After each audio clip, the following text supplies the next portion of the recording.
রাধে রাধে বন্ধুরা, আজকে একাদশী পালন নিয়ে কিছু কথা বলবো। শ্রী চৈতন্য মহাপ্রভু তার লীলাবিলাসের প্রথম থেকেই একাদশীর উপবাসের প্রথা প্রবর্তন করেছিলেন।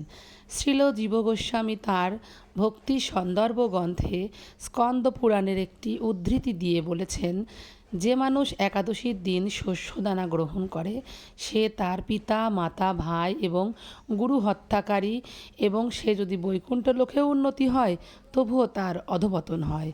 একাদশীর দিন শ্রী বিষ্ণুর জন্য সব কিছু রন্ধন করা হয়, এমনকি অন্ন এবং ডালও, কিন্তু শাস্ত্রে নির্দেশ দেওয়া হয়েছে সেদিন বৈষ্ণবদের বিষ্ণুর প্রসাদ পর্যন্ত গ্রহণ করা উচিত নয়। সেই প্রসাদ পরের দিন গ্রহণ করার জন্য রেখে দেওয়া যেতে পারে। একাদশীর দিন কোনো রকম শস্যদানা, এমনকি অন্ন, তা যদি বিষ্ণু প্রসাদও হয় তবুও তা গ্রহণ করতে কঠোরভাবে নিষেধ করা হয়েছে।